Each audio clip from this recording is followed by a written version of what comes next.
आज मैं आपको एक बहुत ही मज़ेदार कहानी सुनाऊंगा। इस कहानी का नाम है बबलू की नाव। इस कहानी में हम एक कागज़ को लेकर के अलग अलग तरह की आकृतियां मोड़ेंगे और साथ में कहानी भी सुनाते जाएंगे। तो कागज़ से अलग अलग तरह की भिन्न भिन्न आकार की आकृतियां बनेंगी और इस तरह कहानी का सिलसिला बढ़ता जाएगा। अब कहानी ऐसे शुरू होती है कि बबलू की गर्मियों की छुट्टियां शुरू होने वाली थीं और वो गांव में अपने नाना नानी के घर गया। नाना नानी के घर के पास में एक बहुत बड़ा तालाब था और बबलू को तालाब देखकर लगा कि काश मेरे पास एक नाव होती जिसको मैं तालाब में चला पाता। वो नानी के पास आया और उसने नानी से कहा, नानी नानी मुझे कुछ पैसे दे दो जिससे कि मैं एक नाव खरीद सकूं। नानी ने उसको पैसे दे दिए और वो बाजार निकला।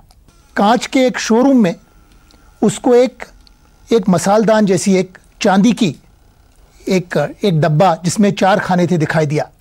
तो उसने वो डब्बा चांदी का खरीद लिया उस दुकानदार से। आगे काफ़ी चला तो उसको एक दुकान में एक जंपर या जैकेट दिखाई दिया। तो उसको लगा ये नानी के लिए अगर मैं इस जैकेट को खरीद लूं तो उनको बहुत ही अच्छा लगेगा। और कुछ वो थोड़ी देर आगे गया तो उसको एक और बने बनाए कपड़ों की दुकान दिखाई दी और उसमें उस दुकान में एक पैंट टंगी थी। तो उसने कहा कि अगर नानी के लिए मैंने जंपर खरीदा है तो मैं नाना के लिए ये एक पैंट खरीद लेता हूँ। तो वो इस पैंट को भी खरीद लेता है और थोड़ा आगे जाता है तो उसको एक दुकान दिखाई देती है जिस पे बहुत बड़ा एक बोर्ड लगा है कि बिक्री के लिए नावें, बोट्स फॉर सेल। और उसके शोरूम में जब अंदर बबलू जाता है ये 2 चिमनियों वाली नाव दिखाई देती है, एक बड़ा सा जहाज। तो वो सोचता है कि मैं इस बड़े जहाज का क्या करूंगा। बाद में एक फर्नीचर की दुकान के पास पहुंचता है तो बबलू की निगाह एक मेज के ऊपर पड़ती है। वो सोचता है कि अगर मैं इस मेज को खरीद पाऊं नाना के लिए तो उनको बहुत ही अच्छा लगेगा। और काफी दूर जाता है तब फिर उसको एक और दुकान दिखाई देती है और जिसमें भी लिखा होता है कि बोट हाउस। ये नावें कैसी हैं? ये एक डबल बोट है। तो डबल बोट उसके कुछ काम की नहीं होती तो बगैर खरीदे हुए वो फिर बाहर निकलता है और कंधे पे मेज़ को लादे हुए और चलते चलते वो एक खेत के पास पहुंचता है और जहां पर एक किसान अपने खेत में काम कर रहा है और उसकी मुर्गी उसके पास में है। तो बबलू के दिमाग में एक विचार आता है, काश मेरे पास अगर ये मुर्गी मुझे मिल जाती तो कितना अच्छा होता। तो फिर बबलू जो है किसान से ये कहता है कि भाई तुम ऐसा करो कि इस मेज़ को ले लो और इस मेज़ के बदले में मुझे एक अपनी मुर्गी दे दो। तो किसान एक भला नेक आदमी होता है और वो उसकी बात को मान जाता है। तभी एक जोर की आंधी आती है और बबलू के सिर पे जो टोपी होती है वो उस आंधी की में उड़ जाती है और जब बबलू अपनी टोपी को पकड़ने के लिए हाथ ऊपर करता है तो उसके हाथ से मुर्गी भी भाग जाती है और बेचारा बहुत परेशानी की हालत में थोड़ा आगे बढ़ता है और उसको तब एक पेड़ की छांव में उसको एक बटुआ जैसा एक दिखाई देता है और फिर दोबारा बाजार जाता है और अपने लिए एक टोपी खरीदता है। तो उसको कुछ देर के बाद में एक और दुकान दिखाई देती है और जब वो उस दुकान के अंदर जाता है तो उसमें बिल्कुल एक नायाब, एक अनूठी किस्म की एक नाव होती है। उस नाव को खरीद लेता है और इस नाव को कहते हैं एक राजा रानी की नाव।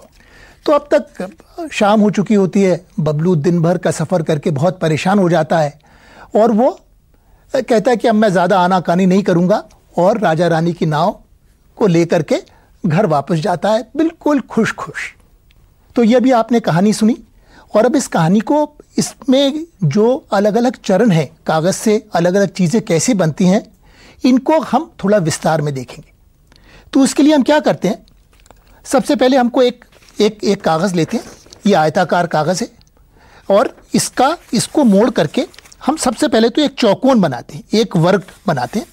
उसके लिए एक त्रिकोण मोड़ते हैं और उसके बाद में ये जो पट्टी है यहाँ की, इस पट्टी को, आयताकार पट्टी को मोड़ करके हम काट के निकाल देंगे। तो इस पट्टी को हमने मोड़ा और इसको अगर फाड़ दिया तो ये आयत का एक चौकोन यानी वर्ग बन जाएगा। ये इसका शुरुआत का बिंदु है। अगर इसी तरह से दूसरी भी कर्ण हम मोड़ेंगे तो इसका केंद्र यानी सेंटर यानी मध्य बिंदु हमको मिल जाएगा। अब हम क्या करेंगे, चारों कोने जो वर्ग के हैं इन चारों कोनों को मोड़ करके सेंटर तक, केंद्र तक लेकर के आएंगे, जिससे एक लिफाफा जैसा बन जाएगा। और ये भी एक छोटा सा एक वर्ग बन जाएगा, एक लिफाफा जैसा बन गया। और हम देख रहे हैं कि चारों कोने जो हैं वो सेंटर में आकर के, केंद्र में आकर के मिल गए। इसको हम पलट लेते हैं। अब दूसरी तरफ जो है, दूसरी ओर एकदम एक समतल आकार है, ये इसका मध्य बिंदु है। इसके भी चारों कोनों को हम सेंटर तक लाते हैं।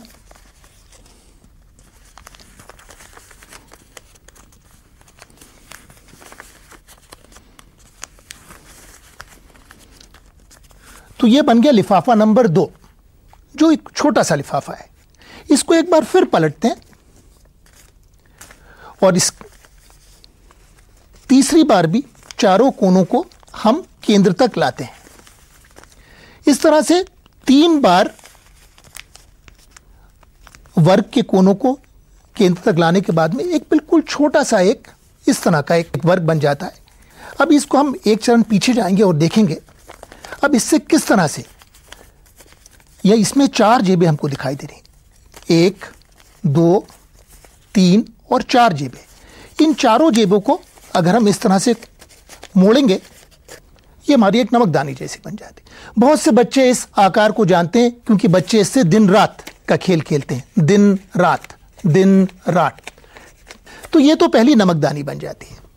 तो सबसे पहले ये बबलू खरीदता है, उसके बाद आगे जाता है तो इसका फिर मन मचल जाता है और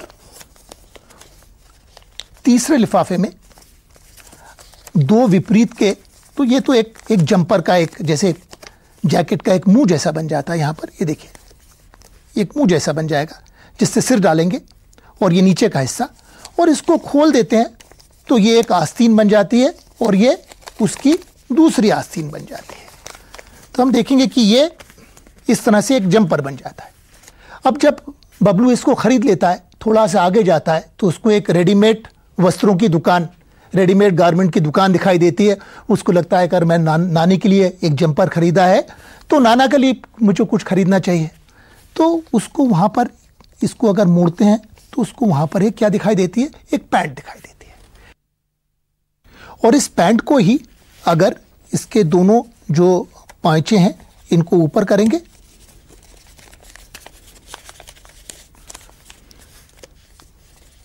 बाएं वाले को और दाएं वाले को भी, तो ये 2 चिमनी वाला एक स्टीमर जैसा बन जाएगा। बबलू उसको नहीं खरीदता है और आगे जाता है, और आगे जाकर के उसको एक फर्नीचर की दुकान दिखाई देती है और जिसमें तरह तरह की कुर्सियां, मेज़ें, अलमारियां लकड़ी की बनी हैं, रखी हैं। और वहाँ पर बबलू को एक बहुत सुंदर सी मेज़ दिखाई देती है। अब ये मेज़ बिल्कुल ही आसान है बनाना। इस मेज़ को देखिए आप, ये तो मेज़ के चारों पैर हो गए, और अगर इसको उल्टा करेंगे तो मेज़ जैसे ये टिक जाएगी। तो वो मेज़ खरीद लेता है और थोड़ा आगे जाता है तो उसको फिर एक दुकान दिखाई देती है जहाँ पर नावों की बिक्री की सेल लगी है, और वहाँ पर उसको क्या दिखाई देता है, तो उसको एक डबल बोट दिखाई देती है, यानी एक नहीं जिसमें 2 नाव हैं। मुझे तो एक ही नाव चाहिए थी, और इसलिए वो नाव नहीं खरीदता, अपनी मेज़ को कंधे पर रख करके और आगे जाता है। तो फिर उसको एक किसान दिखाई देता है जो अपने खेत में काम कर रहा है, और किसान की एक मुर्गी है। अब मुर्गी बनाने के लिए इसको हम, इसमें देखिए हमको दोनों तरफ 2-2 हिस्से हैं, तो हम इसको ऐसा मोड़ देते हैं कि एक तरफ 3 हिस्से आ जाएं, और इस हिस्से को, अभी देखिए यहाँ पर एक तरफ 3 हिस्से हो गए और एक तरफ 1 है। अब बीच वाले हिस्से को हम ऊपर उठा देते हैं, तो दरअसल ये एक पाल जैसी नाव बन जाती है। और ये जो हिस्सा है इसको अगर उल्टा मोड़ दें तो ये मुर्गी का एक मुंह जैसा बन जाता है। अब आप देखेंगे कि ये हमारी मुर्गी बन जाती है, जिसको बबलू किसान से ये कहता है कि भाई तुम ऐसा करो कि इस मेज़ को ले लो और इस मेज़ के बदले में मुझे अपनी मुर्गी दे दो। किसान को मेज़ मिल जाती है, वो बहुत खुश है, और बबलू को मुर्गी मिल जाती है। अब उसी समय क्या होता है, एक बहुत तेज़ आंधी आती है और बबलू की टोप जो है इस आंधी में उड़ जाती है, और बबलू जैसे ही अपने हाथ से उस अपनी टोप को पकड़ने के लिए बढ़ता है तो उसके हाथ से मुर्गी छूट के भाग जाती है। अब बबलू एकदम निराश हो जाता है, सारे उसके पैसे खर्च हो गए हैं, उसकी टोप हवा में उड़ गई है और जो मुर्गी उसके पास थी वो भी भाग गई है। तो बहुत ही निराश हालत में बबलू है, और इस हालत में वो थोड़ा आगे बढ़ता है और उसको तब एक पेड़ की छांव में उसको एक बटुआ जैसा एक दिखाई देता है। डबल बोर्ड के बाद में इससे पर्स किस तरह से बनाएंगे, इसके डबल बोर्ड के दोनों पाल खोलेंगे। ये पाल हमने खोला और इसके तीनों हिस्से पाल के हम पीछे की ओर मोड़ देंगे, और इसको भी इस तरह से आधा बटुआ बनेगा। और दूसरे बटुए के हिस्से को बनाने के लिए डबल बोर्ड की दूसरी पाल को खोला,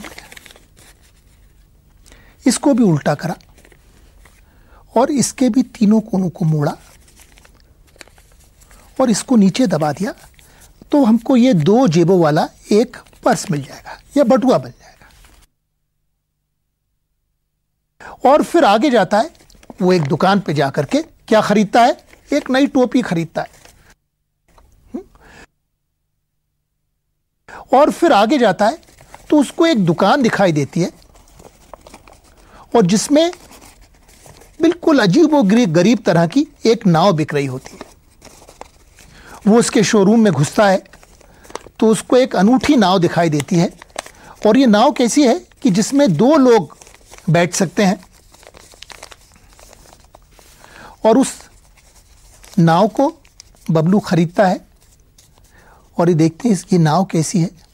इसमें एक के लिए एक सीट, और ये इसको थोड़ा सा खींचेंगे तो ये, और इनके पीछे की जो टेक है, पीठ के लिए टेक है, अब ये बन जाती है।